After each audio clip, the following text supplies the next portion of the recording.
Welcome, curious minds. Today we're diving into a topic that, well, it touches everyone, everywhere, aging. We've pulled together some truly compelling source material for you. Everything from rigorous clinical trial data and detailed research papers to expert interviews.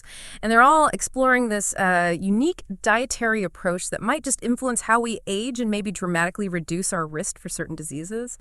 Our mission on this deep dive is really to unpack the science behind something called the Fasting Mimicking Diet, or FMD. We're going to look at what it actually is, how it works its magic, at a cellular level, and also what recent human studies are revealing about its impact on things like your biological age, your body composition, and even your immune system. So get ready, because this could spark some truly surprising insights that, well, might reshape how you think about staying well-informed about your own health journey. Exactly.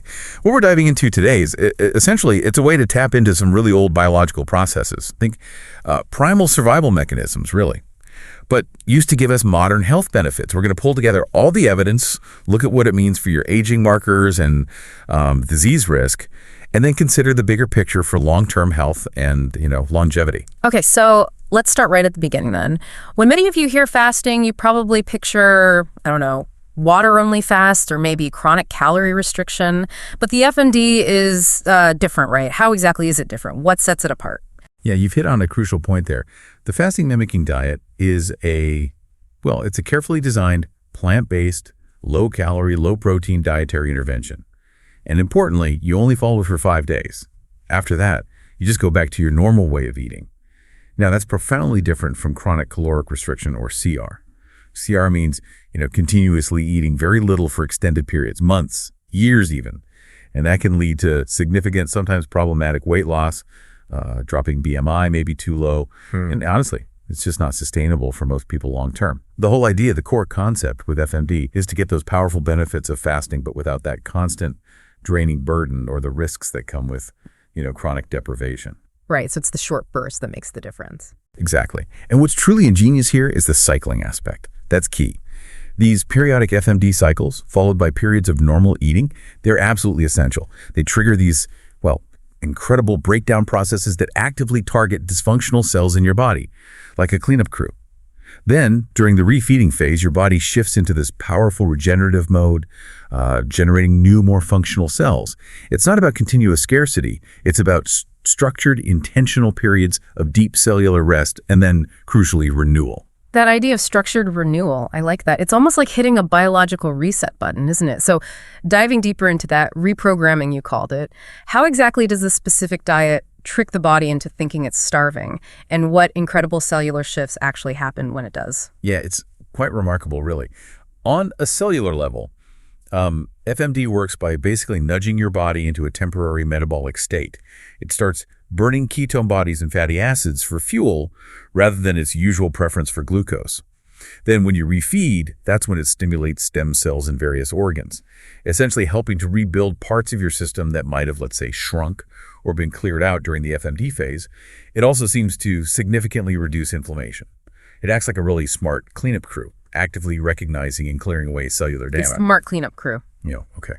And what's particularly striking, I think, is that it preferentially targets damaged or precancerous cells. And even certain autoimmune cells, while, and this is amazing, remarkably protecting your healthy normal cells. We see this in animal models, at least. Think of FMD acting like a really precise checkpoint and filter for your entire body, intelligently picking out the bad stuff and getting rid of it. Like quality control for cells. Exactly. It's kind of analogous to apoptosis, which is your body's natural process for eliminating harmful cells. Or even maybe how deep sleep is critical for brain restoration. We've even seen in mouse studies for inflammatory bowel disease that the FMD's plant-based content, especially its prebiotics, well, combined with the fasting properties, it can lead to even more potent effects like colon and intestinal regeneration, maybe even more so than just water-only fasting. Wow, that sounds almost too good to be true, targeting only the bad cells. It's like, a system-wide spring cleaning, but with a highly intelligent filter. Okay, so let's move on to perhaps one of the most compelling revelations from this research. Its effect on biological age. We all get chronological age, birthdays. But what exactly is biological age, and what did these studies show about the FMD's impact on it? Right, biological age. It's a far more insightful measure than just how many candles were on your last cake.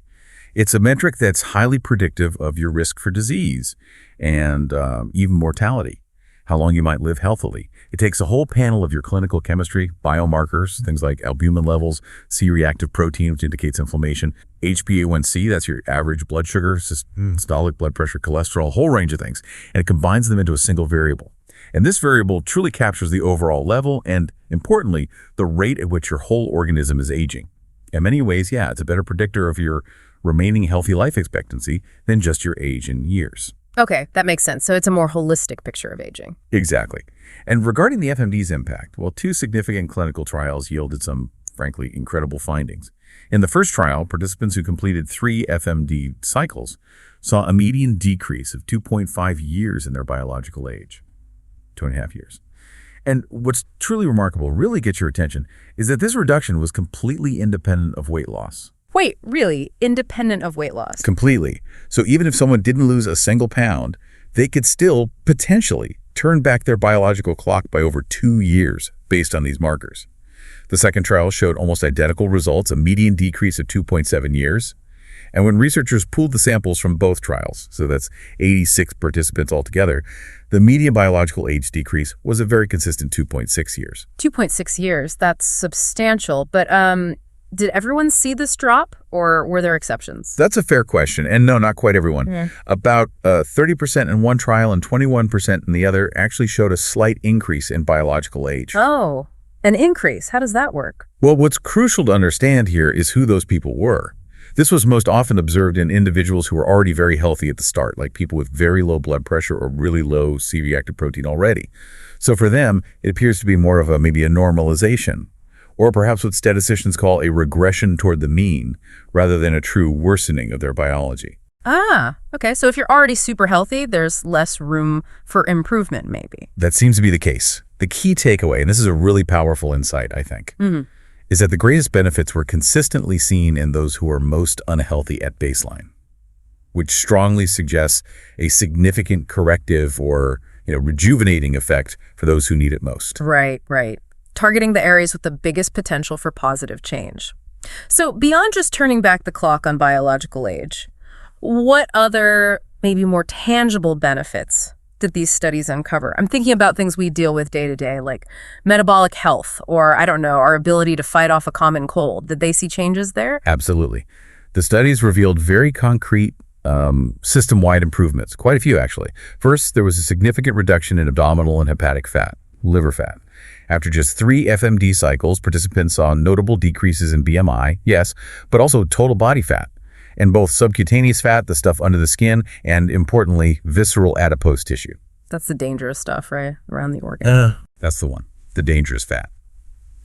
Hepatic fat fraction, or liver fat, also dropped significantly, especially for those who already had existing fatty liver disease, defined as over 5% liver fat. They saw nearly a 50% reduction. Huge. Wow, nearly half. Yeah. Interestingly, though, pancreatic fat didn't seem to change. Okay. And what about metabolic health, like diabetes risk? Yeah, beyond fat reduction, they observed some really impressive improvements in diabetes risk factors. For participants who were pre-diabetic at the start, the FMD cycles helped restore their glucose levels back to a healthy range. They also significantly reduced insulin resistance that's measured by something called AOMA-IR.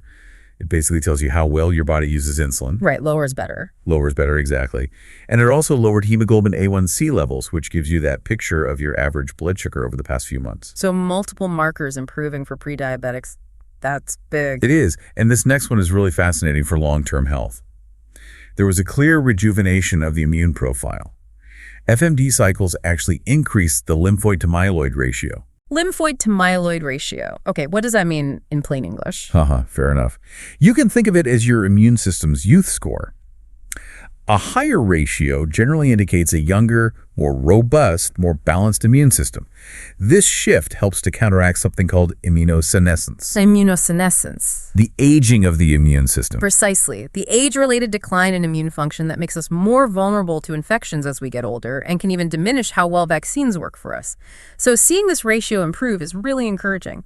And importantly, these weren't just isolated tweaks. The improvements were broad across different systems, indicating a true systemic rejuvenating effect, not just, pushing one number up or down. Okay, this sounds incredibly promising. I mean, the idea that a dietary intervention could actually rejuvenate our immune system, that's kind of mind-blowing. So given all these effects, the biological load reduction, the fat loss, the metabolic improvements, the immune boost, what are the predictions? How might FMD actually influence long-term health, life expectancy, maybe even mortality risk?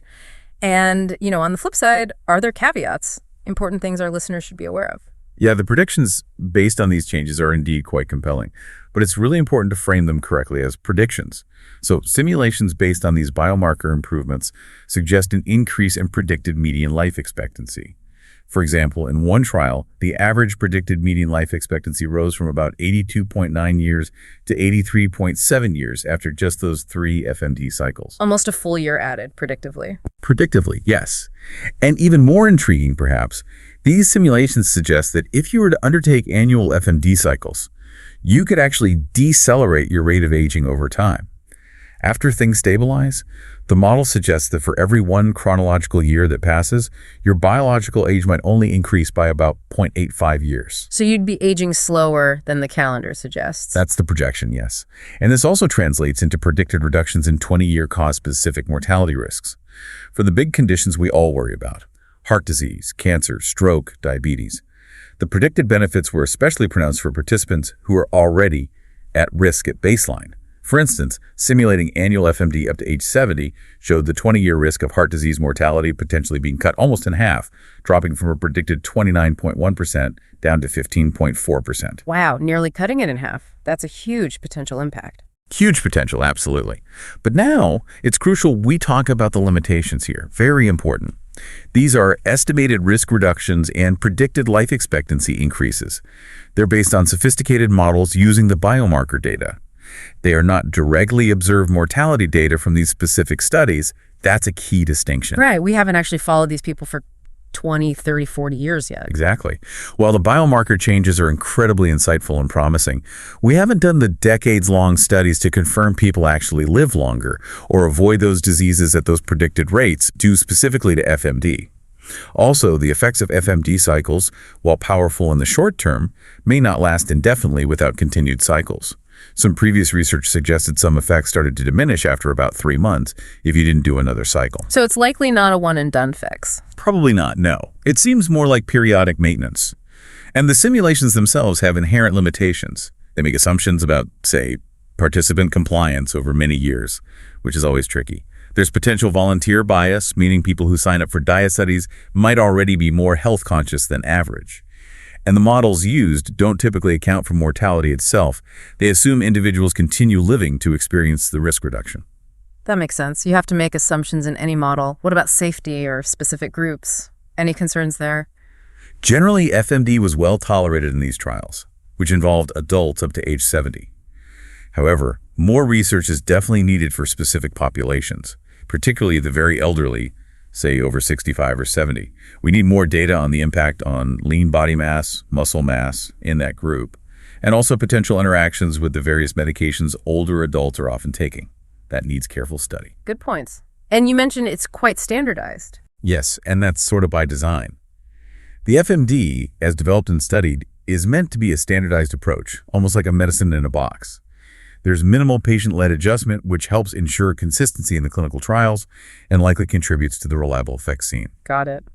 Okay, this has been incredibly insightful, really peeling back the layers on how our bodies respond to this unique dietary strategy.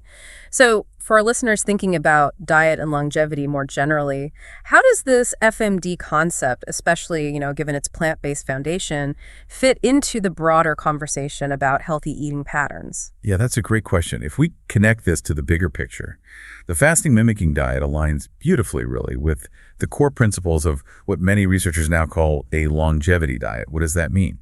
Well, it's largely plant-based, incorporates healthy fats, plenty of legumes, maybe fish a few times a week. And this isn't just theory. It's strongly supported by a lot of data gathered from centenarian populations worldwide. The blue zones people. Exactly. People living healthily to 100 and beyond, often in those blue zones. Their traditional diets share many of these features. Now, you contrast that with some other approaches you might hear about, like, say, the carnivore diet. While it's popular in some circles, it currently lacks any robust epidemiological or clinical data supporting its efficacy for long-term longevity. In fact, some data suggest potential risks. For example, high animal protein intake has actually been associated with a 4-fold increased cancer risk in people under 65 in some large studies. 4 times. Yeah. The FMD, on the other hand, seems to, well, respect your body's deeply wired natural processes. It intelligently combines these traditional longevity-promoting ingredients with strong scientific backing from these trials. It creates a really powerful and synergistic effect that's, both effective and kind of rooted in ancestral wisdom, but tested with modern science. What a deep dive this has been. Today, we've really explored the fascinating science of the fasting mimicking diet. We've discovered its potential to not just slow, but perhaps even, dare I say, rejuvenate your biological age based on these markers, and impact critical health factors like liver fat and insulin sensitivity, and even give your immune system a potential boost. It's truly about an intentional restoration, isn't it, of the human organism, a process that goes beyond just, maintaining health. I think that's a great way to put it. The FMD represents a periodic intervention that actively encourages the body's own innate capacity for renewal.